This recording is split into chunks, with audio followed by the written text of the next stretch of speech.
Hello guys, welcome to my motor blog. So today's our destination is Chandpur ইলিশঘাট। চাঁদপুরকে যেখানে ইলিশের শহর বলা হয়। তো চলুন আজকে আপনাদেরকে আমরা আমাদের চাঁদপুর শহর ইলিশের যে শহর বলা হয় সেখানে আজকে আপনাদেরকে ঘুরে দেখাবো। I never wanna look at a house in the garden. I never wanna lock you down. I know you're not mine, it's just my turn, but we can still have fun for now.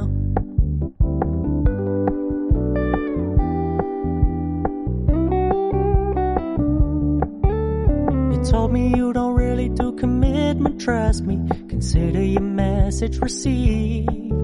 When you said you couldn't take us too seriously, I must admit I was relieved. 'Cause I never wanna play happy families with you, but I like having you around. I'm fully aware this is a flash in the pan, but we can still have fun for now. আমরা প্রায় চাঁদপুরের কাছাকাছি ইলিশ ঘাটের। So this is the Chandpur ইলিশের শহর। So দেখতে পাচ্ছেন এখানে অনেক মানুষ, আর এই যে ইলিশ মাছ আমাদের তার প্রতীক জাপা মূর্তি। আর এই হচ্ছে আমার বন্ধু নেসার ও হাসান, যাদেরকে নিয়ে আজকে আমার এই পথে চলা। এখানে অনেক দোকান রয়েছে, টি স্টল। তারপর হচ্ছে এই যে দেখতে পাচ্ছেন, এটা হচ্ছে মেঘনার যে নদী, আমাদের মেঘনা নদীর তীরে এই চাঁদপুর ঘাট অবস্থিত। অনেক সুন্দর একটা বট গাছ এখানে দেখা যাচ্ছে, আর অনেক মানুষের সমাগম এখানে। আর শীতের অনেক বাতাস, যেহেতু অনেক ঠান্ডা আবহাওয়া এখানে।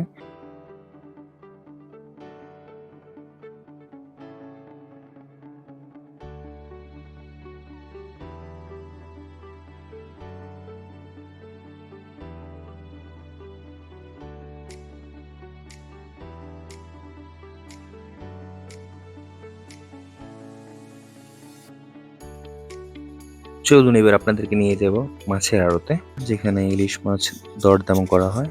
তো দেখতে পাচ্ছেন এখানে অনেক সুন্দর ইলিশ মাছ, যদিও মাছের দাম অনেক বেশি বলতেছে এরা। প্রতি কেজি বলা হচ্ছে 5,000, বড়গুলা, ছোটগুলা ঝাটকা যেগুলা বলা হয় এগুলা 3,000 করে। সো তারা এটা রিজন বলতেছে এখন ইলিশের সিজন না, যার কারণে হচ্ছে এত অতিরিক্ত দাম। তো আমরা কিছুটা মূলামূলি করতেছি, দেখতেছি ইলিশ কেমন।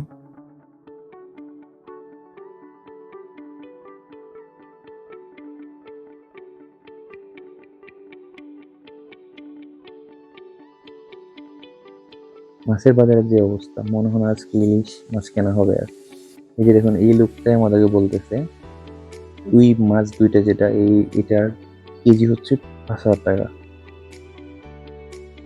এই দুইটা। আর হচ্ছে পাশেই যেটা দেখতে পাচ্ছেন, এগুলো বলতেছে 3,000 করে। তো বুঝতে পারছেন কি রকম দাম। মাছের আড়তে এসে যদি, চাঁদপুরে এসে যদি এত দাম হয়, তাহলে কিভাবে আমরা ইলিশ কিনবো?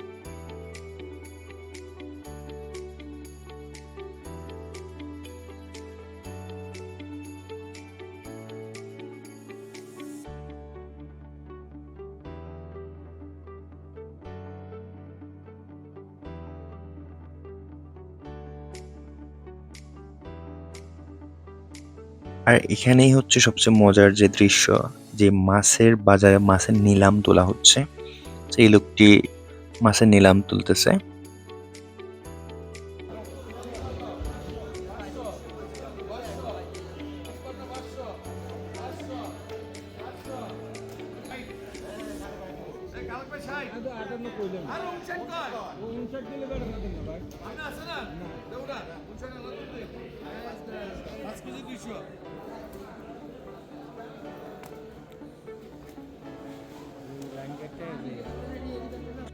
তারপর আমরা চলে গেলাম দেলু হোটেলে, দেলোয়ার হোসেন দেলু, তার বিখ্যাত হোটেল।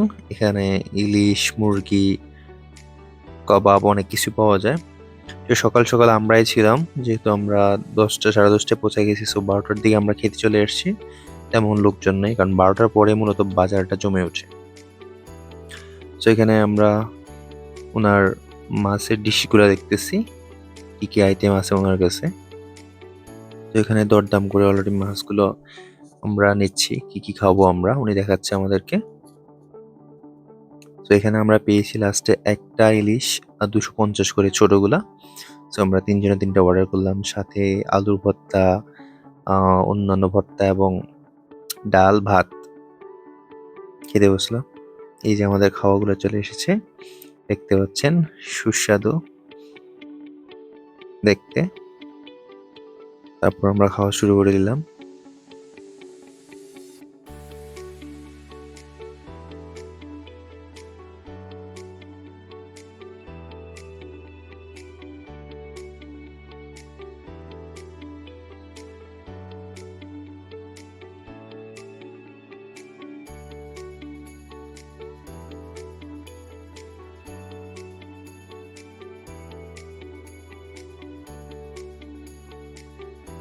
মেঘনা নদীর নাম শুনলেই ছোটবেলায় একটা কবিতার কথা মনে পড়ে যায়। মেঘনা নদী দেব পাড়ি, কল এলা এক নাই, আবার আমি যাব আমার পাড়াতলির গায়ে। যতবার নামটা শুনি ততবার এই কবিতার কথা মনে পড়ে যায়।